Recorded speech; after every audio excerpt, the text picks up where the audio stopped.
Berdoa selesai.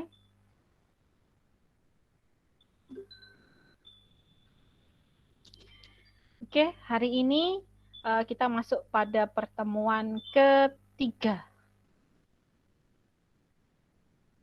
Slide materi, bukan slide ya, PDF ya. Kalau slide takut nggak kuat. PDF materi sudah saya share di Google Classroom.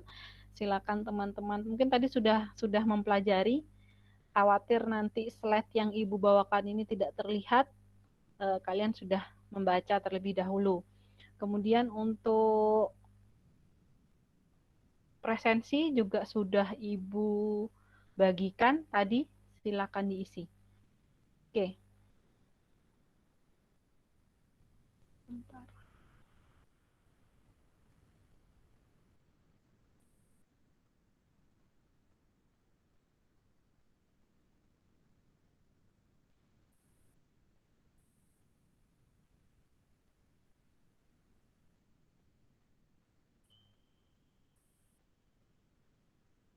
Saya cek dulu ya, saya tes dulu ya.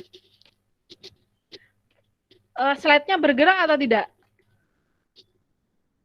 Bergerak, Bu. Bergerak, Bu. Oke, kalau sudah bergerak. Bergerak, Bu. Khawatir seperti minggu lalu ya, tidak bergerak. Oke, teman-teman sekalian, kita hari ini akan membahas tentang sedikit mengenai pengertian, kemudian karakteristik barang dan jasa, kemudian ruang lingkup pelayanan. Nah, di sini seperti teman-teman sudah ketahui, mungkin yang ini teman-teman bisa dimatikan dulu mikrofonnya biar suaranya tidak berbenturan dengan Ibu. Oke, untuk manajemen itu teman-teman juga sudah paham, sudah belajar semester-semester kemarin mengenai asas-asas manajemen atau dasar manajemen, atau mungkin waktu ketemu Ibu di manajemen sumber daya manusia, itu kita sudah belajar mengenai pengertian dari manajemen. Jadi saya yakin teman-teman sudah sangat paham dan sangat ahli sekali mengenai definisi dari manajemen. Nah, ini Ibu cuplikan dari beberapa ahli seperti miliknya George Terry. Di situ dijelaskan bahwa manajemen itu merupakan suatu proses khusus yang meliputi perencanaan, pengorganisasian, pengimplementasian, pengawasan yang dilakukan untuk menentukan serta mencapai sasaran sebuah organisasi melalui pemanfaatan sumber daya manusia dan sumber daya lainnya. Ini berhubungan dengan manajemen, sumber-sumber manajemen.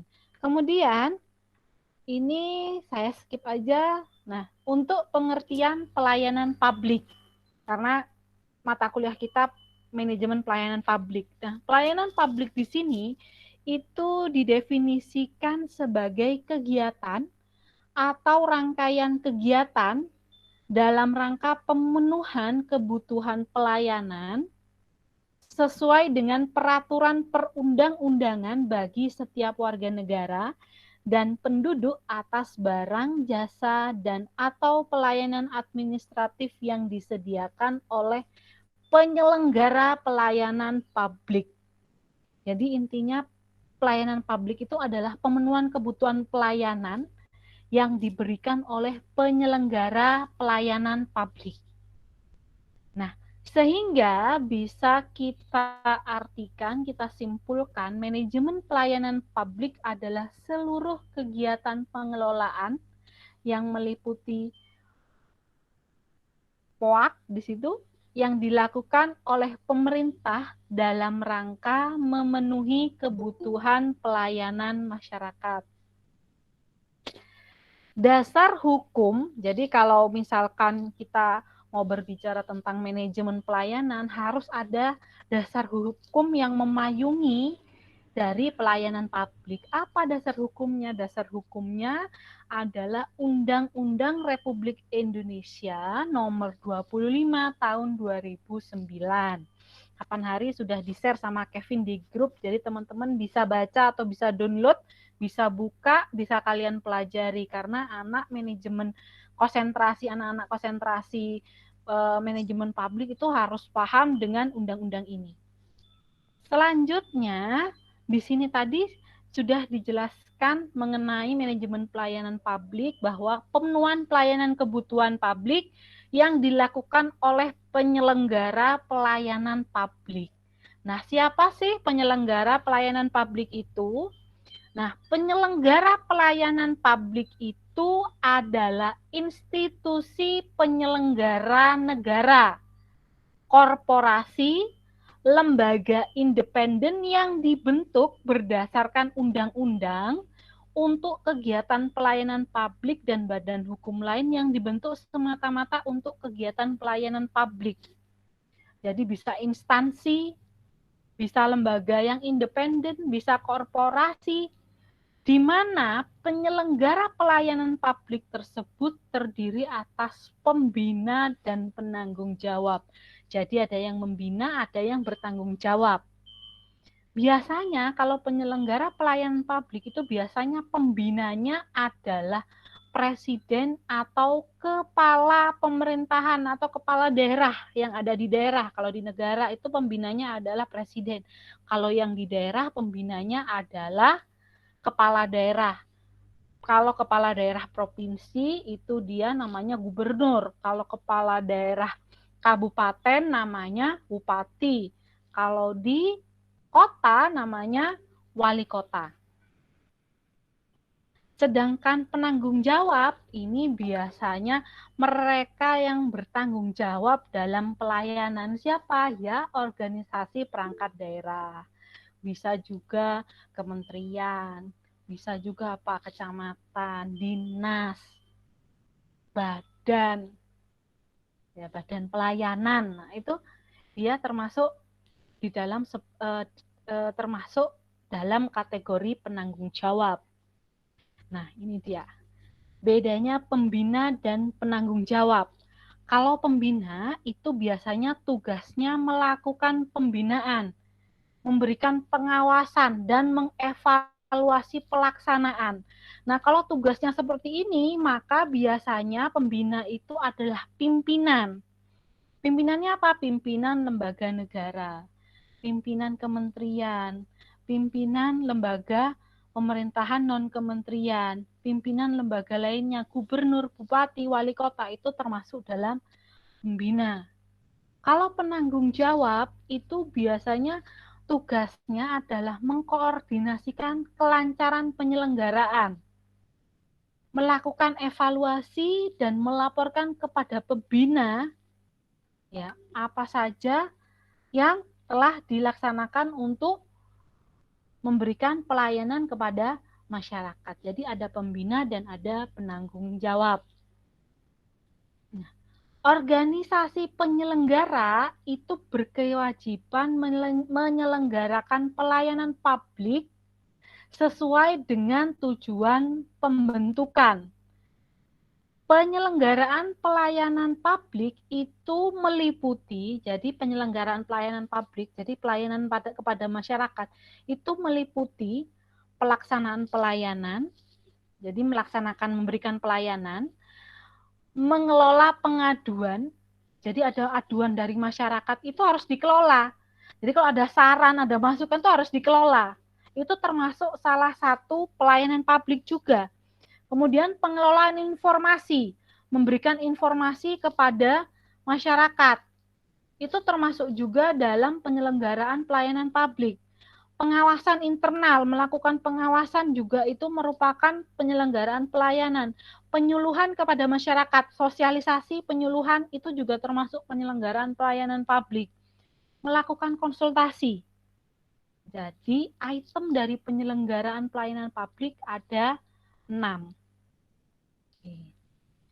Selanjutnya, ini adalah ruang lingkup dari pelayanan publik. Jadi masyarakat itu wajib mendapatkan beberapa pelayanan ini. Yang pertama, ruang lingkup pelayanan publik itu terbagi atas pelayanan barang publik dan jasa publik, serta pelayanan administratif. Ini ada di dalam undang-undang. Ruang lingkupnya bisa berupa pendidikan, pengajaran, pekerjaan dan usaha, tempat tinggal, komunikasi dan informasi, dan sektor lain yang terkait. Ini ada di dalam Undang-Undang Nomor 25 Tahun 2009. Nah, di sini apa sih bedanya pelayanan barang publik, pelayanan jasa publik, kemudian pelayanan administratif? Saya mulai dari yang pelayanan administratif. Kalau pelayanan administratif itu yang berhubungan dengan dokumen resmi. Jadi pelayanan yang dilakukan oleh penyelenggara pelayanan publik menghasilkan berbagai bentuk dokumen resmi yang dibutuhkan oleh masyarakat. Contohnya apa? KTP, akta kelahiran, akte nikah, ya toh. Kemudian bisa juga di sini surat lainnya seperti apa? Akte kematian, hibah, dokumen hibah, itu kan ada biasanya. Kemudian bisa juga pembelian tiket perjalanan, itu termasuk dalam pelayanan administratif. Ada di sini pelayanan barang publik. Pelayanan barang publik ini pelayanan yang menghasilkan berbentuk barang yang dibutuhkan oleh publik. Berarti di sini bisa berupa sarana dan prasarana untuk pelayanan. Misalnya apa? Jalan, ya kan? Sekolah, apalagi kantor pemerintahan, rumah sakit, puskesmas. Itu adalah bentuk pelayanan barang publik.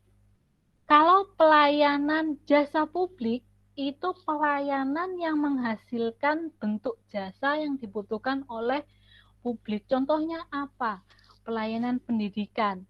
Jadi, kalau semisal sekolah ada, tetapi tidak ada gurunya, berarti masyarakat hanya mendapatkan apa? Hanya mendapatkan barang publik, tapi tidak mendapatkan jasa publik. Kemudian ketersediaan lapangan kerja, adanya pelatihan kerja. Jadi segala hal yang berbentuk jasa publik, jasa transportasi, itu juga termasuk dalam pelayanan jasa publik. Ini tiga hal ini adalah pelayanan yang bisa diterima oleh masyarakat. Nah, ini ada beberapa karakteristik barang dan jasa publik. Pelayanan publik itu berkaitan dengan penyediaan barang publik dan jasa publik. Nah, di sini itu ada derajat eksklusivitas dan derajat keterhabisan. Sehingga dapat dibedakan menjadi 4 macam. Barang atau jasa privat, barang atau jasa publik, peralatan publik, barang dan jasa milik bersama. Nah, ini derajat eksklusivitas itu suatu barang atau jasa hanya dapat dinikmati secara eksklusif oleh orang tertentu. Kalau derajat keterhabisan itu satuan barang dan jasa habis terkonsumsi atau tidak setelah terjadi transaksi ekonomi. Nah, ini ada ada bagannya. Jadi kalau semisal tingkat keterhabisannya tinggi tapi eksklusivitasnya rendah, itu namanya barang atau jasa milik bersama. Ya kan? Seperti apa? Nah, ini contohnya nelayan menangkap ikan. Kalau tingkat eksklusivitasnya tinggi, tingkat keterhabisannya tinggi, berarti di sini dinamakan barang atau jasa privat. Dapat dibagi-bagi untuk beberapa pengguna, tetapi kemudian tidak tersedia lagi untuk orang lain jika telah dibeli atau telah dibeli oleh beberapa pengguna. Ya kan? Contohnya apa? Pakaian, jasa tukang pijat. Kemudian tingkat keterhabisannya rendah, tingkat eksklusivitasnya juga rendah. Itu biasanya penggunaannya tidak dapat dibatasi dan tidak akan habis meskipun telah dinikmati banyak pengguna. Contohnya penerangan jalan, keamanan, ketertiban lingkungan. Begitu juga dengan peralatan publik atau barang jasa semi publik. Ini dia eksklusivitasnya tinggi, tingkat keterhabisannya juga tinggi. Nah, contohnya apa? Jembatan, jalan tol. Itu adalah taksonomi dari barang dan jasa. Oke, ini klasifikasi yang lain, tidak jauh beda sama yang ada di undang-undang. Ini menurut Mahmudi, di undang-undang tadi juga sudah jelas, pelayanan ini administrasi, barang, pelayanan jasa. Oke, teman-teman. Sampai di sini seperti biasa kita diskusi.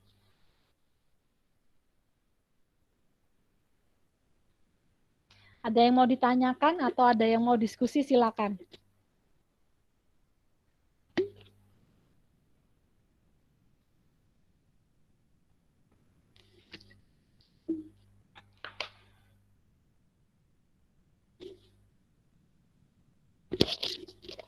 Ya.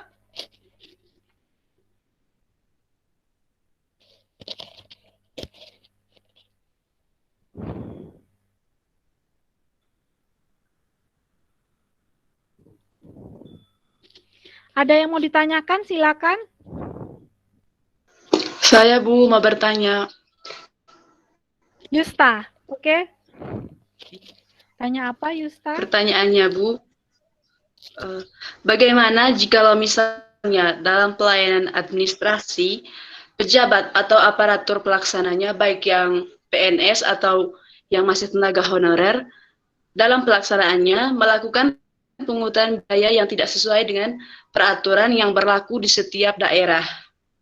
Dan misalnya diketahui oleh pihak yang berwajib atau karena adanya pengaduan dari masyarakat, itu sanksinya bagaimana ya, Bu? Yang saja, Bu, pertanyaannya. Yang bagaimana itu gimana, Mbak?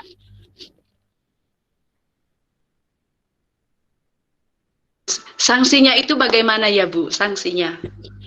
Jadi gini, menurut aturan itu harusnya gratis, tapi ternyata nggak gratis gitu kan. Nah, kalau seperti itu ya harus dilaporkan. Kan pasti ada aduan, tempat aduan. Aduannya bisa langsung ke bupatinya, bisa langsung ke wali kotanya, atau mungkin sekarang kan banyak ya. Setiap daerah itu punya aplikasi. Kalau di Malang ini ada namanya Sambat Online. Di provinsi juga ada, saya enggak tahu namanya apa. Bahkan kalau semisal ada permasalahan tentang pengaduan pelayanan publik, itu bisa dilaporkan ke ombudsman. Itu ada linknya. Nanti kita belajar tentang mengelola pengaduan itu nanti di terakhir-terakhir itu ada. Di pertemuan terakhir. Kalau ditanya sanksinya apa, Bu? Ya, sanksinya tergantung peraturan di daerah masing-masing seperti apa. Biasanya kalau semisal nih yang saya tahu ya, misalkan harusnya gratis, ternyata ada pungli. Itu biasanya ada tim khusus yang nanti langsung turun ke lapangan, ke lokasi untuk mengecek benar atau nggak ada pungli. Biasanya mereka tuh nyamar jadi ya yang ngurus juga gitu loh, nanti langsung tangkap tangan, biasanya kayak gitu, OTT. Seperti itu Mbak biasanya. Ya Bu, terima kasih Bu. Iya, sama-sama. Yang lain?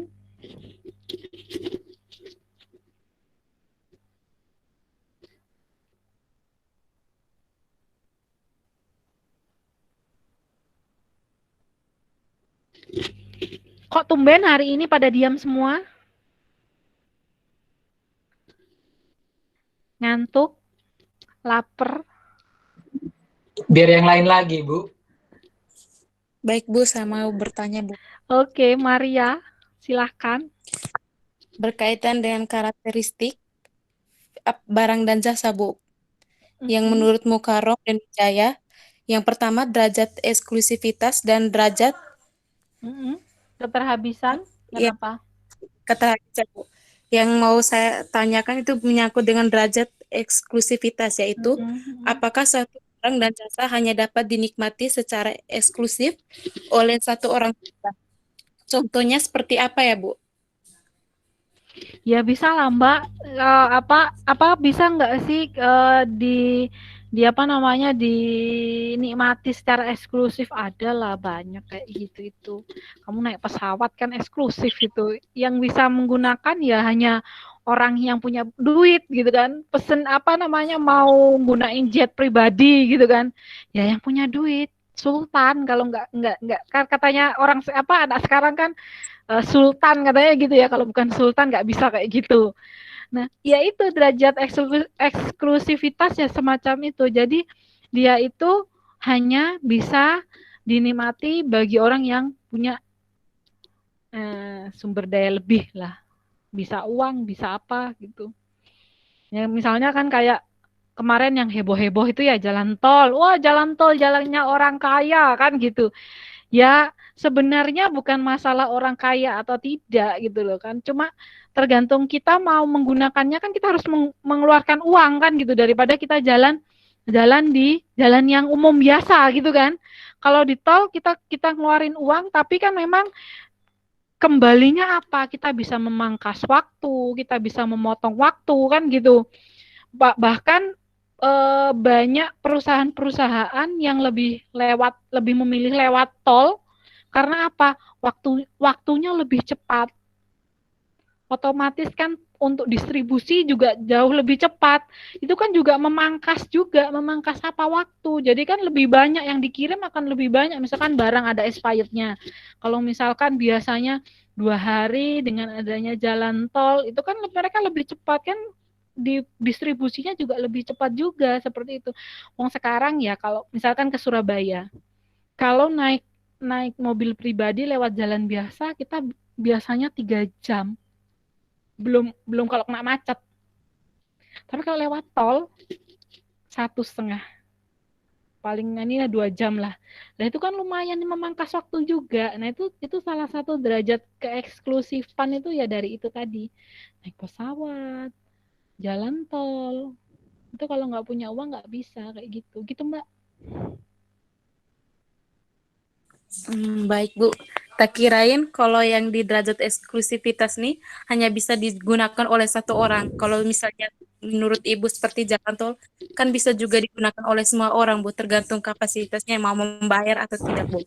Iya, kan kalau misalkan jet pribadi yang bisa menggunakannya hanya satu orang, Mbak, yang punya uang kan gitu. Kalau kita yang nggak punya uang ya naik angkot aja atau naik Grab, Gojek kan gitu. Baik, Bu. Terima kasih, Bu. Iya, sama-sama. Yang lain? Saya, Bu. Oke, Lasmi. Pertanyaannya, bagaimana peran pemerintah dalam menyikapi para pelayan pabrik yang profesional dalam melayani? Apa Mbak? Apa Mbak? Pelayan apa?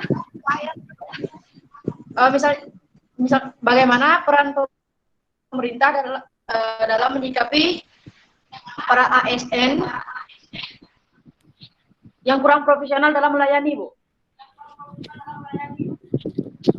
Ya, kalau peran pemerintah tuh sekarang gini, Mbak. Sekarang itu zamannya serba modern ya. Sekarang itu pemerintah itu sudah membuka beberapa link-link ya, atau beberapa aplikasi aduan. Jadi kalau semisal ada yang nggak ini, tinggal ngelaporin kan seperti itu. Ada apa yang nggak benar, tinggal dilaporkan. Nanti dari atas pasti akan menurunkan timnya untuk meng-cross check.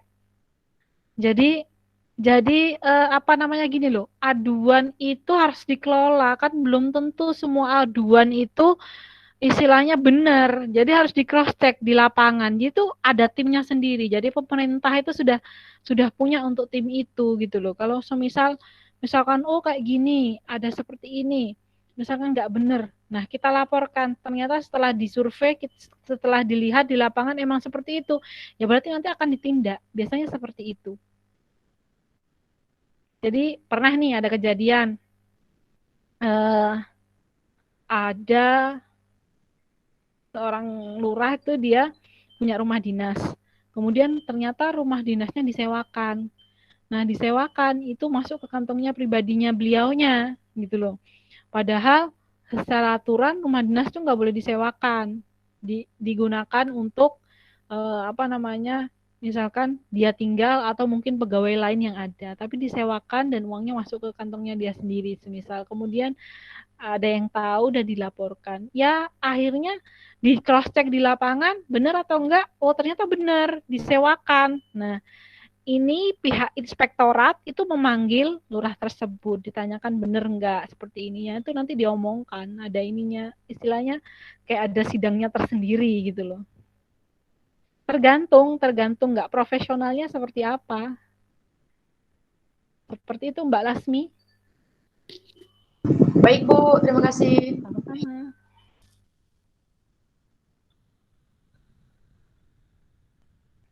Yang lain?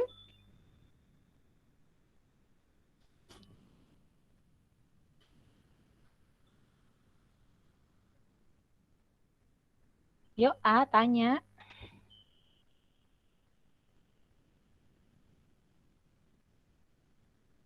Kevin mau tanya, teman-temannya udah pada diem itu? Atau Mbak Kon? Halo.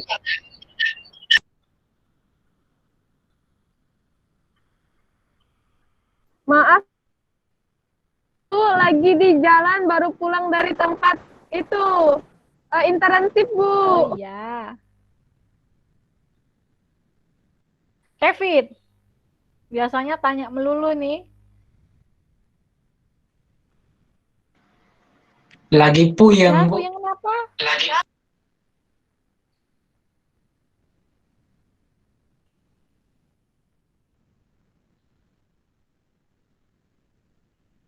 Yang lain yang mau tanya silakan. Tumben diem-dieman ini.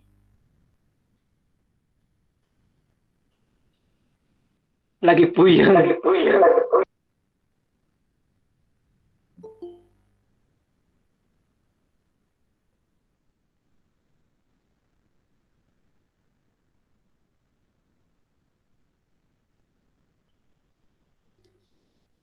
Udah nggak ada yang tanya? Ya udah, kalau nggak ada yang tanya, disudahin aja kuliahnya.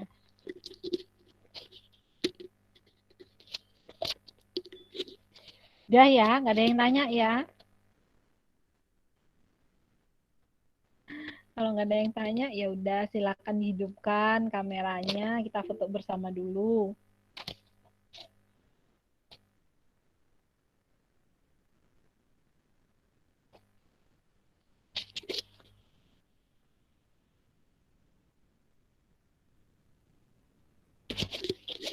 Biasanya kalau suaranya putus-putus itu pengaruh kendala sinyal biasanya.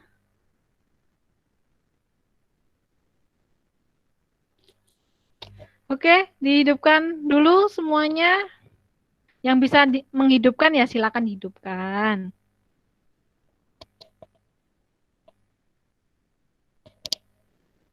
Wajah-wajah ngantuk semua ini kayaknya.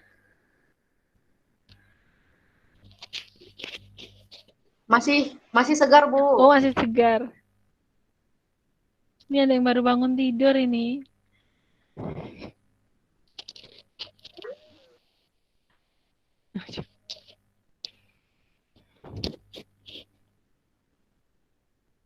Koni udah kayak Robocop aja, Koni.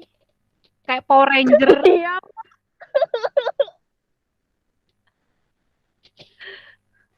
Semangat ya, Butet. Internship di mana, Koni? Di Kelurahan Karangbasuki, Bu. Oh, dekat rumah Ibu. Ayo main ke rumah Ibu. Boleh nanti nih, Bu, mampir. Berarti yang lain juga internship ya? Angkatan kalian? Ya, Bu. Oke, sudah siap semuanya? Saya hitung sampai 3 ya. Udah, Bu. Oke, 1, 2, 3, senyum.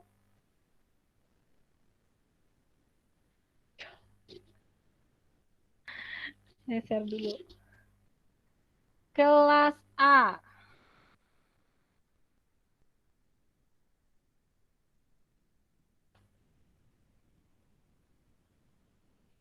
Yuk, gaya.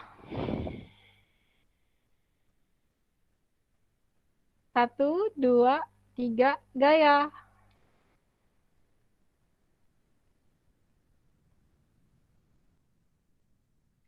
Oke, sudah. Nanti saya share di grup untuk foto satunya. Kita akhiri perkuliahan hari ini. Sebelum kita akhiri, kita doa dulu. Semoga dari perkuliahan ini kita mendapatkan keberkahan ilmu, juga selalu dalam lindungan Tuhan. Berdoa menurut agama dan keyakinan masing-masing, berdoa dimulai.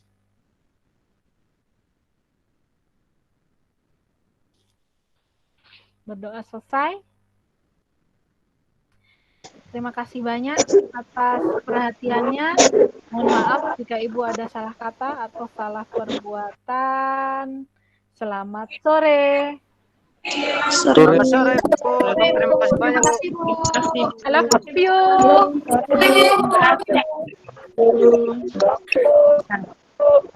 Thank you, Bu.